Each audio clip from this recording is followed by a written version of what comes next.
What's up, you guys? Welcome to the Divij podcast. We got a very special guest today. This one is one that I'm very fucking excited for. Someone that I got to know pretty well on the show. Just a good guy. I'm gonna let him give his intro, but we got Greg Metelus in the fucking building. What up, bro? What's good, y'all? It's your favorite bearded king. You know what? Let's go.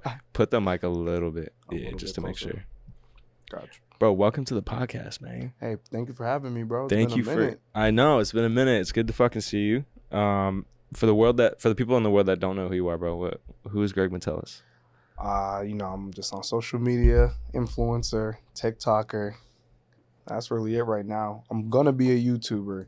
You are a YouTuber. You have 100,000 subscribers. I know, but I'm not consistent. I need to get consistent on it, and I'm going to. No, you definitely will. What's crazy is I've been making YouTube videos for 3 years, and I only have 600 subscribers. Bro, it's fucked. What I've learned is you got to bring it to different platforms. So what made my YouTube, because I had YouTube for a while, and I hit 10K in 3 years, but what I've learned is, you got to bring it to other platforms. So TikTok was huge. Once I brought my YouTube to TikTok, skyrocketed. Just ran it up. Yeah, I hit 50K in 2 months. Wow. And we'll get into your TikTok, but I want to get I want people to kind of understand your background. So you're from Haiti, right? Yeah, I'm from Haiti. Cool. And you were born in Haiti? I was born in Haiti moved to America when I was 3, lived in Florida until I was 12, moved to Boston, 13, lived there until I was 24. So you moved around a lot? Ago. Yeah. Wow. Yeah, okay. for the first part of my years growing up, yeah. Got you. And I was reading something about you. It said that you used to work at Applebee's and you were a nanny, bro? Yeah, what? Man. So basically what had happened was, I was going to college, playing football, and I just wasn't enjoying myself, and then me and my mom got into it because, being a part of the foreign culture, this isn't good for them. They don't like this. They don't like the social media. They don't think it pays well, and they don't think it's a real job. So when I started off, my mom was like, what are you doing? You got to get a real job or you got to get out my house. Damn. And I was like, I don't want to get a real job. So me and her got into it. Me and her got into it a lot. And, we ended up just getting into it to the point where I just ended up moving out. So I moved back to Springfield, which is where my school was.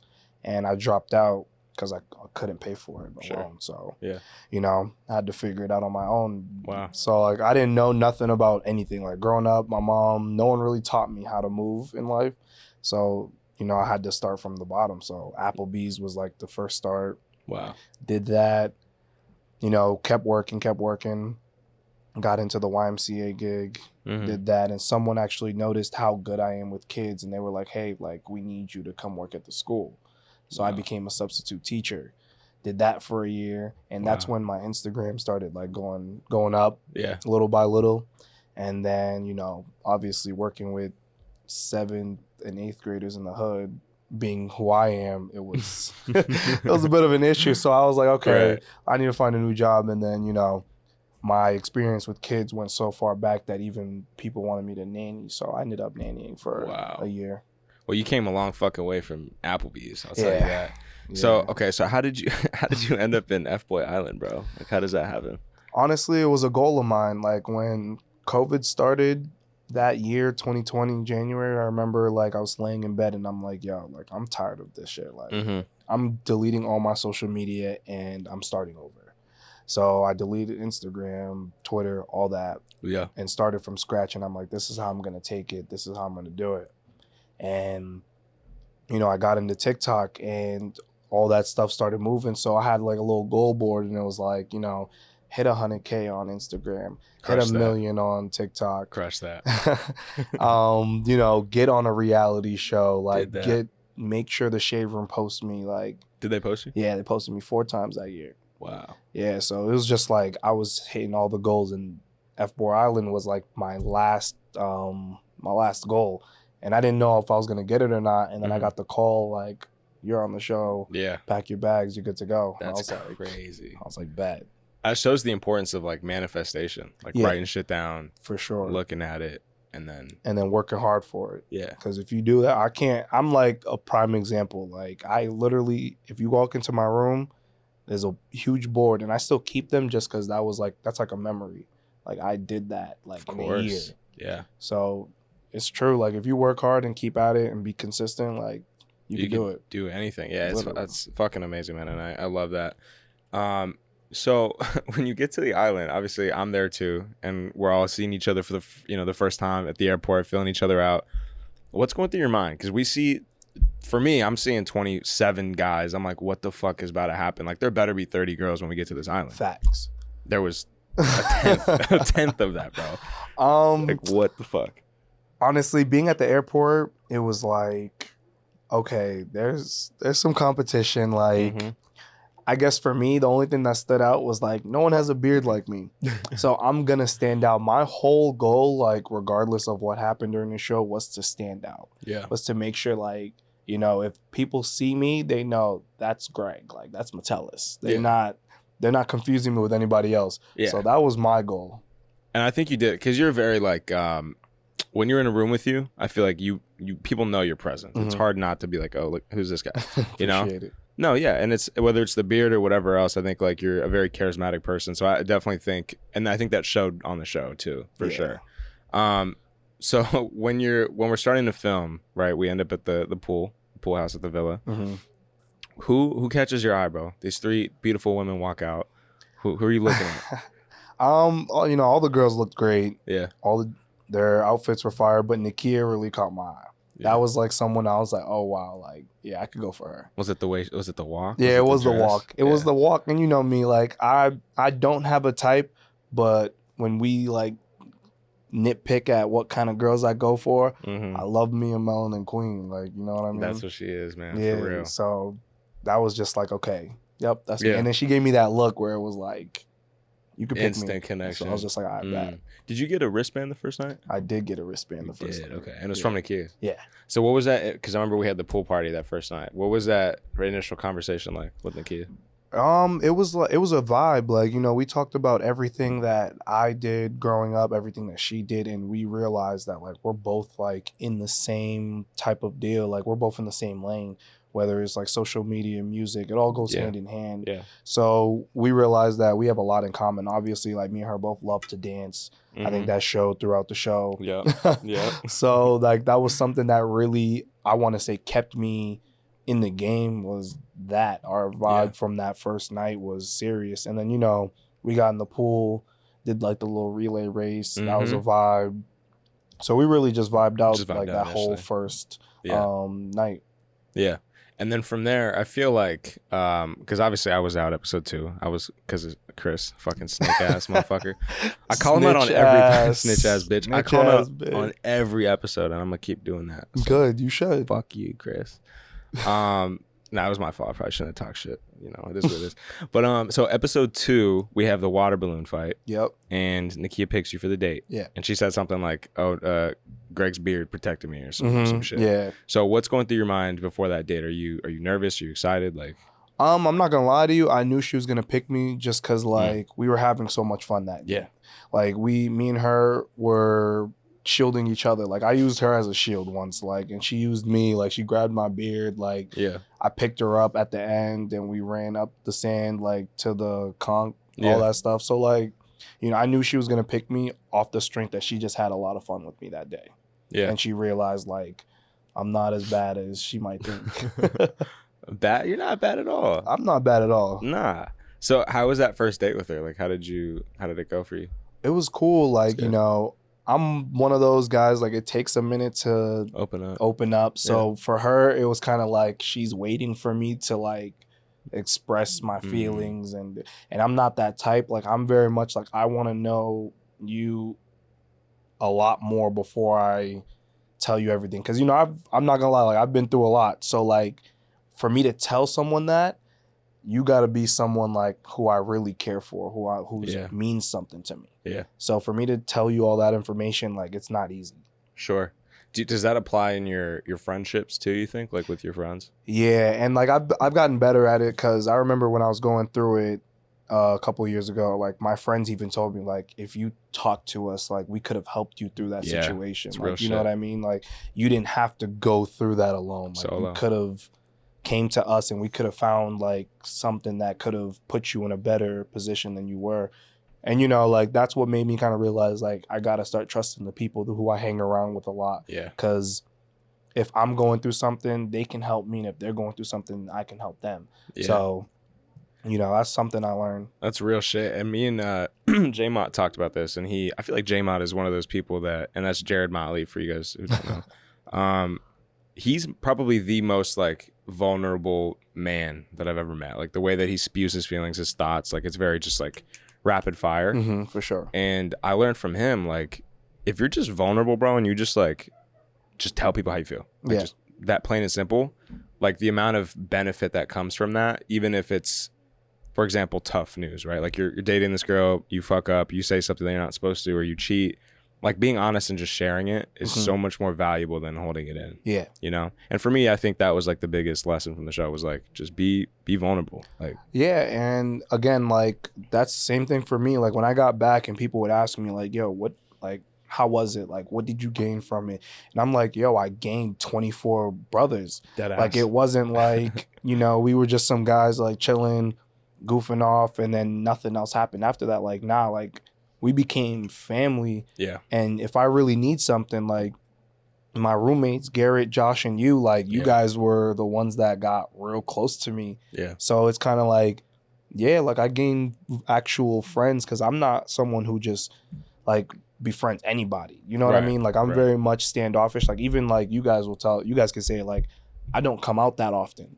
So, but, like, when I come out for you guys. Like, I don't really chill with a lot of people like that. So, again, like, coming back from the show, you know, I gained family. Yeah. And, like, we went through it. Like, bro. People don't realize just watching the show, like, I don't know what we went through being on this island. Like, it looks all glamorous, but we were going through it. Yeah. It was, honestly, and I think people saw it from me, and I've talked about it in my previous episodes, like, I was very mentally checked out because of the shit I was dealing with. Yeah. And, like, we all have personal problems, right? We all have shit that we deal with. But on top of that, like, the lack of privacy, the inability to, like, have a morning routine, or, like, dead ass as little as, like, taking a shit in peace. Yes. You know, or like, food. Or food. The food was garbage. Not to say they didn't treat us well, because they treated us as well as they could. You know, during COVID, they had to deal with a lot of restrictions, and they couldn't take us all. So I get, like, what they had to go through, but we were in it. You know what I mean? Yeah. So we had to deal with it. The only thing we could lean on was each other. It's dead ass. So I guess, like, that's what really made us bond the most. Yeah. It was like 2 months of bro time, really. Is what honestly, it was. Yeah. Like, the girls weren't wrong when they said, yo, these guys really came for, like, a bromance. And I was just like, yeah. It's true. And that's why I understand, like, Casey and Garrett's dynamic and why they're, like, so fucking connected. It's like, bro, like, when you're on the show especially after the show, like, after the dating side, when you go to the other side of the show, all you're doing is hanging with the boys, you know? And that was a blessing. But we'll get to Limbo. So I want to chat about your relationship with some of the guys, like Garrett, for example. I feel like you built, like, some really solid connections with some of the guys. And then as the show progressed, with OG Jared particularly, that, let's just fuck it. Like, at the mansplain, you and fucking Colin went in on OG Jared. So where did the relationship with OG Jared go wrong, and why did you decide to go that route? You know, in the beginning of the show, I was very calm. Like, everyone who knew me outside of the show were like, yo, why didn't you go off? Why didn't you go crazy? And, like, I was very just relaxed, chilling, like, wasn't trying to be extra. So, you know, having Jared and Colin come at me because they felt threatened or whatever they felt, it was kind of just like, okay, like, I'm gonna let them be them. I'm not gonna do nothing. And then one day I remember, I guess Nakia, Motley, and Colin were going through something. And, like, you know, I've always been like right here, just chilling, not worried about nothing. And she always knew that. She always knew I'm not fighting these niggas over it. Yeah. So, like, it was just like, okay. She came to me that night and we were vibing, and you could tell, like, OG Jared was pissed. Like, he felt some type of way. So I remember walking walking to get a drink, and he pulls me aside and he goes, "It's funny how Nakia's fucking with you now and not us because of that one thing. Like, what did you say to her? Da, da, da, da." And I'm like, and that's what's flipped my switch. Because I was just like, I never needed to talk about another man to get a female. Yeah. So when he said that to me, like, it was kind of just like a flip switch. I'm like, all right, you know what? Now I'm gonna turn out.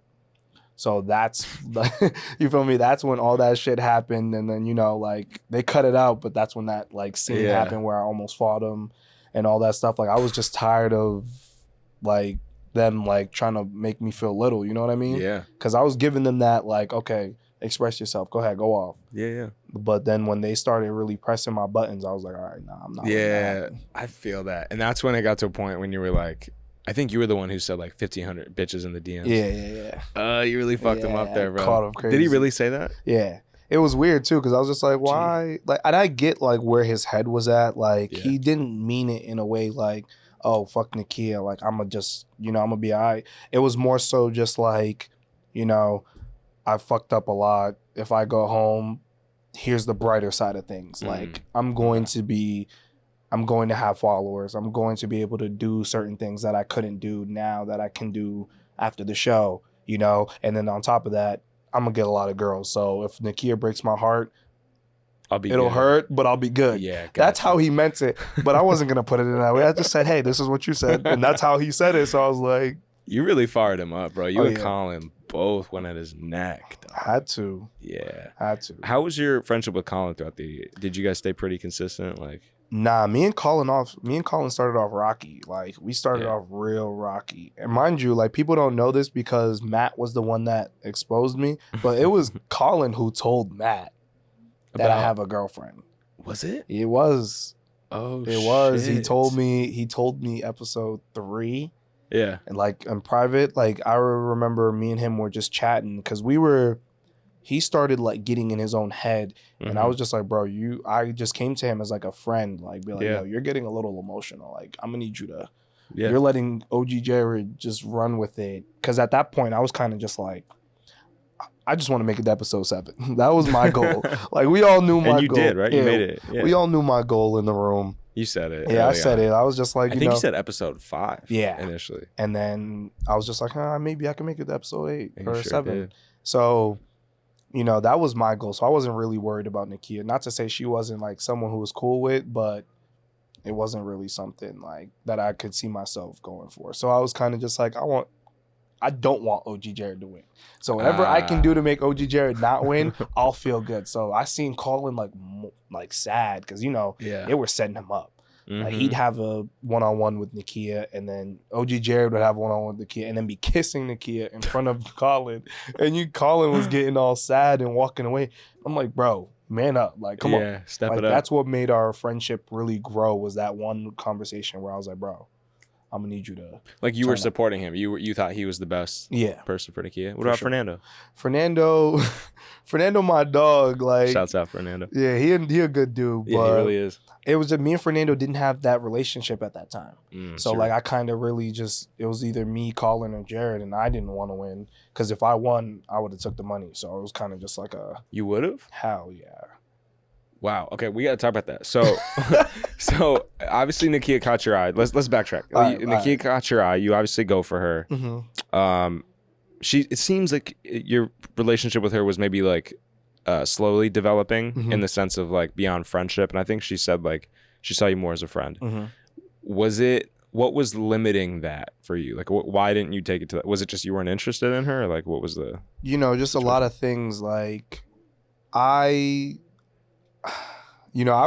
in my day, I was a dog. Fair to say, like, I was a dog. And I didn't get that vibe from Nakia where it was like, yo, like, I can really see myself liking this girl. Like, one, because I don't really know how she really is. Like, she could be putting on a front this whole time. Like, we don't know what Nakia is really like.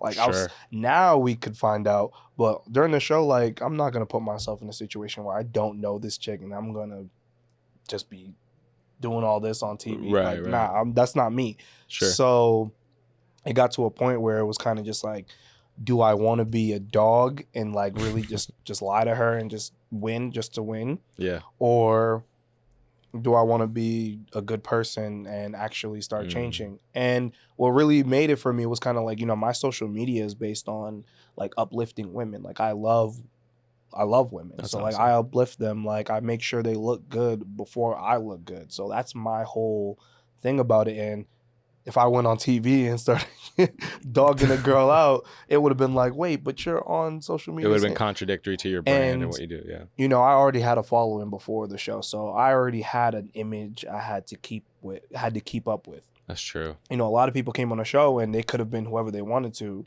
and that's who they would have moved on with. Me, I already had an image, I already had like a characteristic that I am on social media, so if I went behind that and just fucked it up, it would have ruined it. Yeah, you could have completely wild it out, but you didn't. You kept it true to who you are. Exactly. Which is cool. So, do you think if you had more time with Nakia that you could have made more of an effort, or she could have made more of an effort, or do you only see her as a friend? Like, nah, if we had more time, like me and Nakia definitely could have came to like a conclusion, or even probably started liking each other, just because we really did vibe. Like it wasn't like fake. Yeah. Like that's the one thing I could say about her. Like when me and her were chilling with the guys or chilling with just each other, like it was always a vibe. It was never a dull moment. We were never fighting. We were always laughing. Like even when that whole shit came out about the girlfriend, like once they saw my social media, they were like, oh yeah. It's not because you didn't have it. So they were like, oh, okay. And then so it just went back to business as usual with me and her, like the dancing, the laughing. So I guess if we really like had more time and she presented me the opportunity to have more time with her, I think we could have did something. Yeah. I'll be honest, like from the outside, I was rooting for you and Fernando because I knew Fernando before the show, and I was like I know what kind of person he is, and he's a great guy. But I thought you really had the biggest chance. Like I know Colin, he's a player. He's a dog, It's just true. But no, I feel like people were rooting for you based on the conversations I've had, but obviously it didn't play out that way. If you could go back, would you change the way that you were with her? Or would you keep it all kind of the same? I've been fighting myself with that. I think based off the reactions I'm getting from my fans about the show, I think they wanted me to be that dog that they see on social media, because I'm very like, I take it to that sexual level where it's not too inappropriate for social media, but it's right there. And they love that. That's my biggest thing. So I think they wanted to see that. More of that. And I think if I had an opportunity to go back and change it, that's what I would do. I would actually talk my shit, like instead of being all like worried about the pterodactyls and all that stuff, because I think Nakia wouldn't have said that to me. I don't think she would have. Yeah, but I think that's what I would have changed. I would have went back and really turned up. Yeah, I feel that. But I don't think this is gonna be the only reality show that you do. Like I feel like you're gonna have or would you? Would you do I don't know if I would do another one. It depends on what it is, but it's never off the table, Yeah, if it happens. If the money's good and the opportunity's fire. Yeah. Definitely open to it. Yeah. So after you got out so you had the nightcap with Nakia, and obviously that went well. Was the intimacy there, or was there no intimacy between you guys? Nah, the intimacy wasn't there at that nightcap, because it was kind of just like, again, what she was looking for from me was to open up. She wasn't looking for like anything more than just to get to know me on a deeper level. And I think that's what kind of fucked it up. Was it was already too late by that point when I opened up, because Jared and Colin, they were opening up episode 2 and 3. True. I didn't open up until episode 6. Well, Jared said he loved her like episode fucking 3 or 4. So like I didn't open up until episode 6. You feel me? So it was already too late for that. Yeah. What was crazy to me was Colin. I remember that scene where he was like crying on the beach or whatever. Yeah. And then she got rid of him like the day after or something. So to me that was contradictory, because she seems like someone who wants to be opened up to, but then she got rid of Colin. Yeah. When he did that. Yeah, she was a lot to do character. with. Yeah. But my perspective is I think she, from kind of day one, knew that OG Jared was the one that she wanted. So it didn't really matter exactly who was going home when. Yeah. Like, it was just kind of like, when are you going home, instead of like, yeah, you know exactly. what I mean? Exactly. It is what it is. Yeah. I think they're good for each other, though, OG Jared and Nakia. Yeah, for sure. they are. So you get eliminated.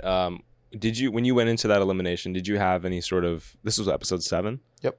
Did you have any sort of inclination before that was your time to get out of there? I knew it was my time just because I remember that the night before I showed up in like a fuzzy jumpsuit and I was chilling, like having regular conversation. Like I wasn't really giving a fuck. So I knew that if there was one person that was getting eliminated, it was going to be me. Because everyone else was trying. Yes, and I was just cool. Like, I made it to where I wanted to be. I'm well set. I remember in Limbo, we saw you walk through the gates and we were like, oh, fuck. Like, you were one of the most like shocking entrances to us in Limbo because we thought you were going to the end. Yeah. Like, I thought OG Jared and Colin would have been out first.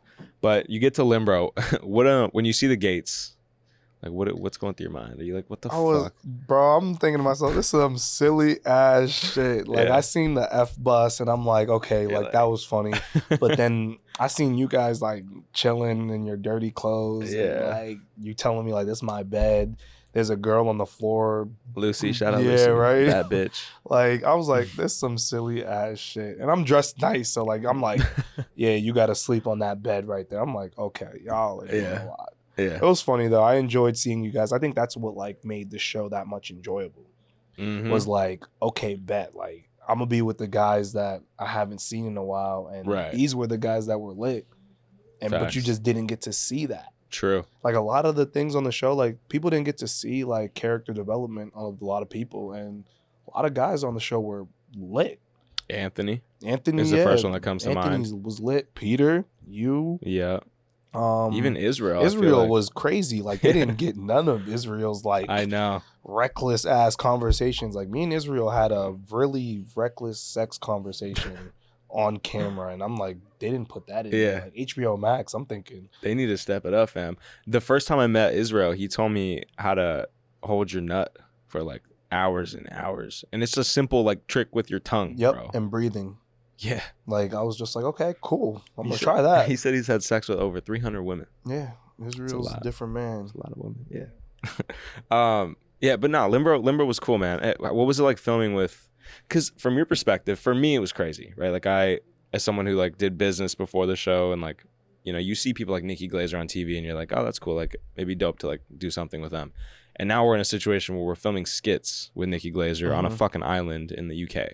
So like, is that surreal to you in the moment? Or are you just like, are you cooling? Like, how are you feeling about all that stuff? Honestly, it was a lot. Like, you know, cameras on you all the time. Like a lot of cameras. You can't, and you know, like, you can't control what they put out there. So you gotta control yourself in a sense. And then it was just like, just being out there, just knowing that you're going to be on TV, just knowing that people who doubted you are going to be watching you on TV. It's crazy. Like that was just crazy to me. Because again, when I was talking about it earlier, going through what I went through, people doubted how I was going to end up. Because again, like I went from being a college athlete to working at Applebee's within 3 months. What did you play in football? Oh, you did? Wow. Yeah, I was running back / cornerback.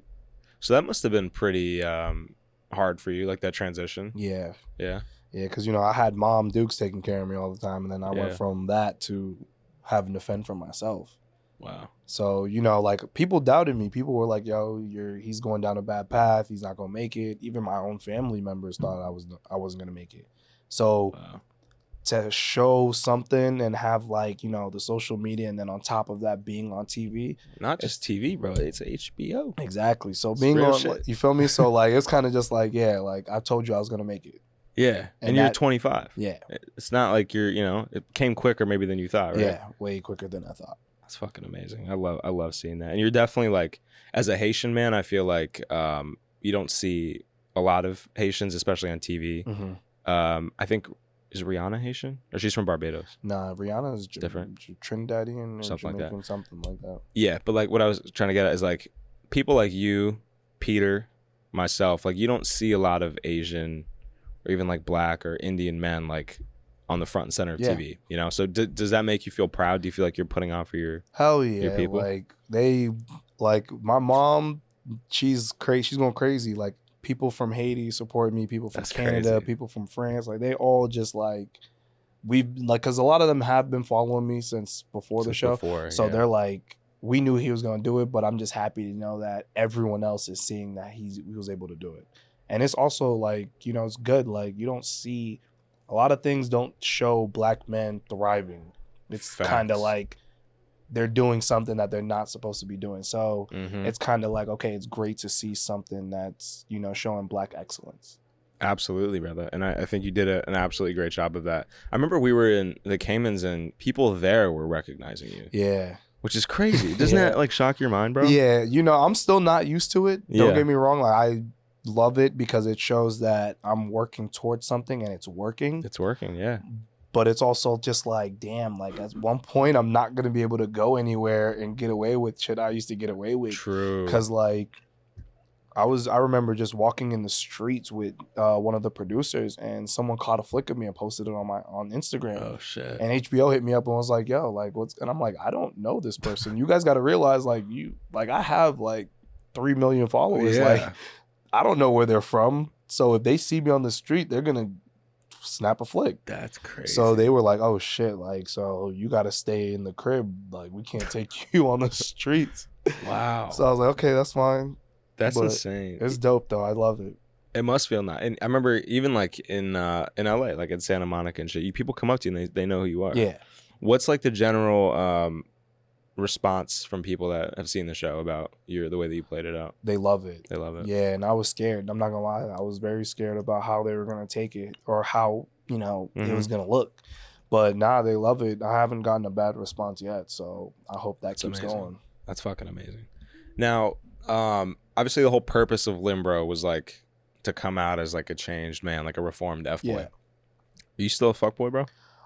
I mean, I wasn't a fuckboy when I came on the show. Like, what they showed on the show was just were things from my past. Like, if you've seen everything that was on the show, it was me when I had my long hair. I haven't had long hair in the last almost 2 years. Yeah. So a lot of the things that made me a fuckboy were just, just having fun and living life when I was younger. Like, I kind of changed like 2 years ago when COVID hit. Right before COVID hit, like I was chilling. I never really was doing anything crazy. I guess the only fuckboy activity that you would say I do is just, I get with girls, but they all know what the vibe is. Like, I'm never a liar. I'm telling them all the time, like, this is what I'm doing. Yeah. Like, if you're up for it, cool. If you're not, transparency. I really understand, like, and I move on. Yeah. So that's really how I move. That's amazing. And we've all had our phases, bro, like where we fuck around and we do stupid shit and it's cool. But I feel like, I know you've mentioned your mom a few times, and even in my life, like my mom's been like the fucking person for me. So has the relationship that you had with your mom or have with your mom, has that impacted the way that you treat women in your like relationships? Yeah, for sure. Especially my mom is different. I'm gonna say that. Like people, my mom is not the typical like, oh, this is how. She always told me like, don't jump into relationships. Take it easy. Like have your fun. Yeah. Make sure you're honest with them and make sure they're honest with you back. Like that's how she's raised me, like growing up, because she didn't want me to get into a relationship because she knew like when I'm in one, I'm all for that person. And she knows that I forget about everything else. So growing up, she always told me like, yo, have your fun, take it easy. Don't worry about all that stuff. Yeah. You're going to have your time when you get into a relationship and then you can do that. But right now, get to where you want to be, because a girl is not going to help you get there, especially the way you want to move. You have to do it on your own and then find a female who's willing to help you grow even bigger. So I was just always taught, like, just be honest. And that's what I think on the show, like, that's what a lot of guys said about me was I keep it a buck every second of the day. And that's what my mom, like, that's why my mom's so important to me, because that's what she taught me. Yeah. Is just to keep it a buck. Keep it 100, even if it's not like good things or even if it's not just good. Say it. Yep. Yeah, that's real shit. That's definitely real shit. What type of women do you usually go for? Obviously Nakia, wasn't it? Shit, listen, I love them all. Like, as long, like me, I love a cute face. Yeah. Body, could vary. I'm not really too picky on what your body looks like, but a cute face, fun personality Yeah. will get me every time. Yeah. You feel like there's a lot of those in LA, or do you think it's harder to find? It's harder to find it. Yeah, it is. Let me go back on the East Coast.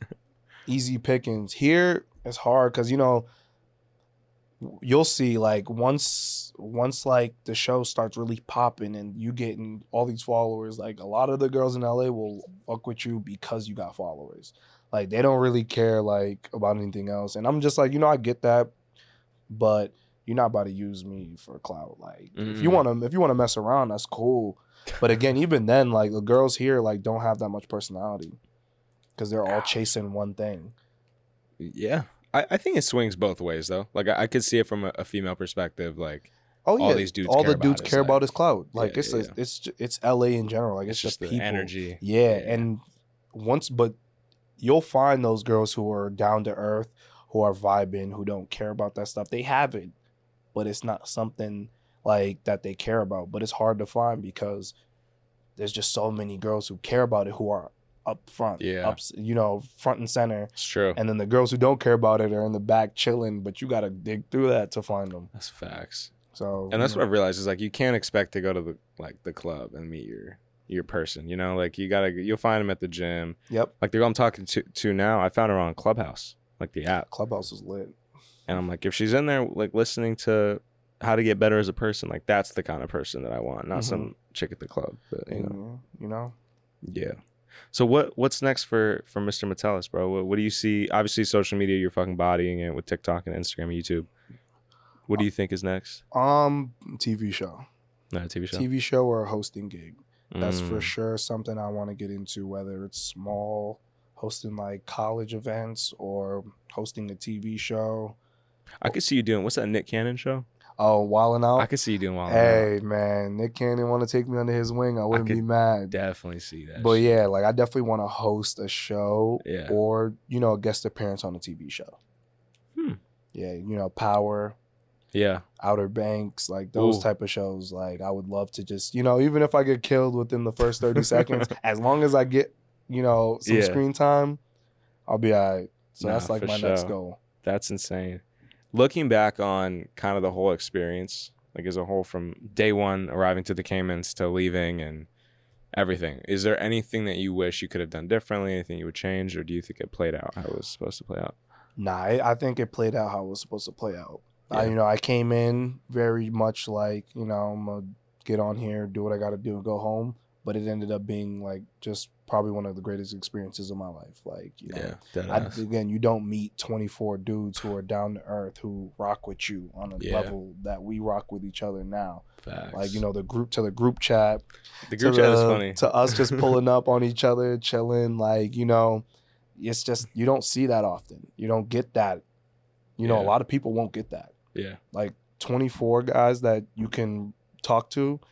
A lot of people won't find that. Never. And what's crazy is like people know Mark Moran, obviously. Like someone like Mark Moran and then someone like Anthony. Like you would never expect them to ever talk. Ever. But this show made that possible. And they're like boys, like gang. Like it's crazy, bro. Yeah, it was a great experience. I can say that. It really was. All right, Mr. Metelus, brother. Thank you so much for doing this. It's been a pleasure. Thank you, Brody. I appreciate you having me. Appreciate you. And if people don't follow you, where can they find you? You can follow me on Instagram _Metelus, TikTok Metelus_1, and Twitter Metelus29. Follow the boy. You feel me? King. Yes, sir. Subscribe to the podcast. If you haven't watched FBoy Island, please go fucking watch it. It's a great TV show. It really is. Garrett surprised the world there at the end. Garrett. We gotta talk about that actually. What the fuck, bro? Garrett Morosky, the menace. What? He is. I love him. Like I watched it with my boys when I went back home, and bro, they were hooked because of that. Because of him. He is a TV show star. Absolutely. He killed it. And I get it. People might not agree with his decision, but again, you got to realize like that's what he came here for. The goal was play your part. Yeah. Make it to the end. Be an F-boy. That's exactly win what the he money. did. What do you want? Money or love? He came for money. He kept it. He said, "Hey, I'm gonna stick to getting this bread." And for a second, it didn't really work out for him. Yeah, but that's crazy, bro. Yeah. And do you think Sarah's kind of a fool for not like saying that? Like I feel like, and I mean, like, you know, I'm definitely someone who's like, you know, people can change, so give him the benefit of the doubt. But like, there were so many red flags.